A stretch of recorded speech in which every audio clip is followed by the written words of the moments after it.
Question number 20. இதை நான் முடிக்கிறப்போ சீரியஸாக சொல்கிறேன், நீங்கள் இம்ப்ரெஸ் ஆகிடுவீங்க.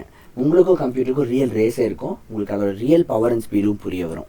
ஓகே, நாம் இப்போ என்ன பண்ண போகிறோன்னா, ஒரு டெக்ஸ்ட் பாக்ஸ் ஒரு பட்டன் மட்டும்தான் வச்சுக்குவோம். அந்த பட்டனை கிளிக் பண்ணுனா ஒரு ஃபங்க்ஷன் என்ன பண்ணுன்னா, இருக்கிற நம்பரை வாங்கி டபுள் பண்ணி அதை அந்த டெக்ஸ்ட் பாக்ஸ்குள்ளேயே ஸ்டோர் பண்ணிடும். ஓகேவா? அப்போ அதுக்குள்ளே இருக்கிற நம்பரே டபுள் ஆகும் ஒவ்வொரு டைமும் கிளிக் பண்ணுறப்போ. ஓகே, ஸோ அந்த ₹1 இன்றைக்கி, ₹2 நாளைக்கு அப்படி கொடுத்தா நான் ஐஃபோன் தரேன்னு சொன்னேன்ல, அது எத்தனை கோடு போடணும்னு கண்டுபிடிச்சிங்கள, அதை வந்து நீங்கள் இதுலேயே கண்டுபிடிக்கலாம். ட்ரை பண்ணி பார்ப்போமா? அண்ட் இது ரொம்ப ரொம்ப ஈஸியாக, நீங்கள் நினைக்கிறத விட ஃபார் மோர் ஈஸியர் தான். ஃபஸ்ட்டே இதுக்கு நம்ம எழுதியிருக்கிற கோடு எல்லாத்தையும் ரிமூவ் பண்ணணும். இது வரைக்கும் மிச்சம் எல்லாத்தையும் நம்ம முதல்ல ரிமூவ் பண்ணிடலாம். கசன்னு இருக்குது. இதுக்குள்ளேயும் போயிட்டு என்ன பண்ணிடலாம்னா, ஒரு ஃபுல் கால்குலேட்டரையும் நம்ம செஞ்சுருக்கறனால இது எல்லாத்தையும் ரிமூவ் பண்ணிடலாம். ஓகே, நமக்கு அங்கே இருந்தது ரெண்டு தான். ஒரு டெக்ஸ்ட் பாக்ஸும் ஒரு பட்டனும் மட்டும்தான் இருந்துச்சு. ஞாபகம் இருக்கா? ஸோ ஃபஸ்ட் ஒரு டெக்ஸ்ட் பாக்ஸ் வச்சிடலாம். இதுக்கு ஒரு நேம் கொடுக்கணும். என்ன நேம் வைக்கலாம்? T1 வச்சுக்கோம். நம்ம தான் வழக்கமாக வைக்கிறதாச்சு. வேறு பேர் கூட வைக்கலாம், இதுக்கு உங்கள் பேர் கூட வைக்கலாம். ஃப்ராங்கோன்னு வச்சிடலாமா?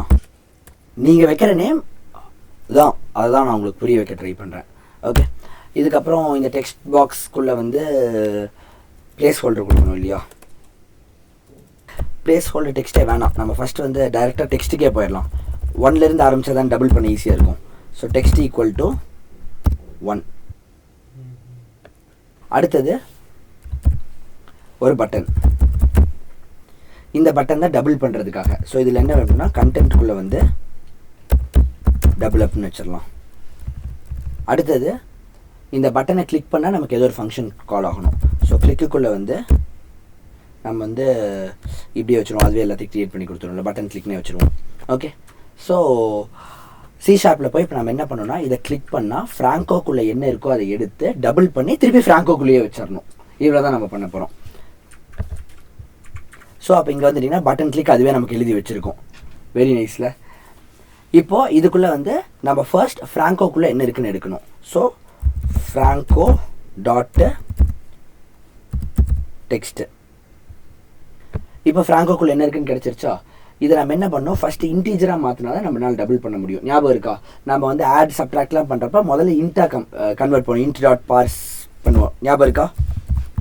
ஏன்னா இல்லைன்னா என்ன ஆகும், நம்ம வந்து ஆட் பண்ணோம்னா 2 தடவை வந்துடும். 1 + 1 1 வந்துடும். நமக்கு அது நடக்கக்கூடாது, நமக்கு மல்டிப்ளை ஆகணும். அதனால வந்து int டாட் பார்ஸ் பண்ணிடுறோம். இப்போ இது ஒரு நம்பராக மாறிடுதா? இந்த நம்பர் நம்ம × 2 பண்ண முடியுமா? அப்படின்னா டபுள் தானே. × 2 பண்ணிவிட்டு இதை எங்கே கொண்டு போய் ஸ்டோர் பண்ணுவோன்னா, ஃப்ராங்கோக்குள்ளேயே வச்சுருவோம். ஃப்ராங்கோ டாட் டெக்ஸ்ட்குள்ளேயே அதை திருப்பி வச்சுருவோம். ஆனால் இது வந்து இப்போது இன்டீஜராக இருக்கிறதுனால வராது. இதை மட்டும் நம்ம என்ன பண்ணோம், டாட் போட்டு 2 ஸ்ட்ரிங் போட்டுக்கணும். அவ்வளோதான், முடிஞ்சிருச்சு. இந்த கொஸ்டினே முடிஞ்சிருச்சு. ரன் பண்ணி பார்க்கலாமா? ஓகே, இப்போ வந்து 1 இருக்கா, நான் வந்து டபுள் அப் கிளிக் பண்ணுறேன். 2 ஆயிடுச்சா? 4. அடுத்து என்ன ஆகும்? 64, 128. இன்னும் உங்கள் ஸ்பீடு பற்ற மாட்டேங்குது. இதை int டாட் பார்ஸுக்கு பதிலாக நான் டபுள் போட்டேன்னு வச்சுக்கோங்களேன், உங்களால் வந்து கன்ஃபார்மாக இது கூட கீப் அப் பண்ண முடியாது. ஏன்னா டபுள்னால் இன்னும் பெரிய நம்பர்ஸ் அதனால் கால்குலேட் பண்ண முடியும். ட்ரை பண்ணலாமா? நீங்கள் டபுள் பண்ணி சொல்லிக்கிட்டே போங்க, நான் அதில் கிளிக் பண்ணிட்டே வரேன். ஓகே, யார் ஃபாஸ்ட்டுன்னு பார்ப்போம்.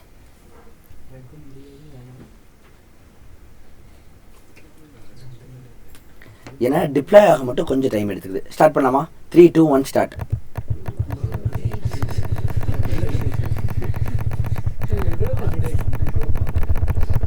என்ன ஸ்பீடில் டபுள் ஆகுதுன்னு புரியுதா?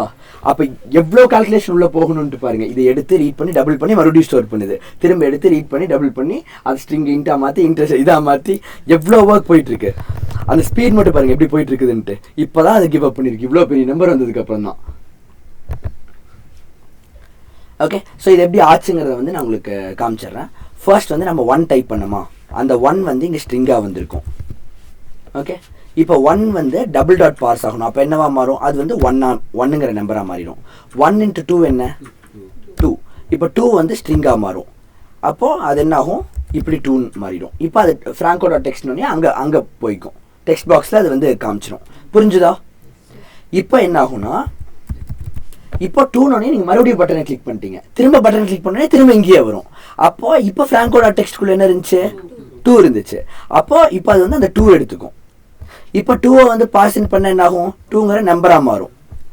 இப்போ 2 × 2 எவ்வளோ 4 ஆயிடும். நல்லா இருக்கா இது?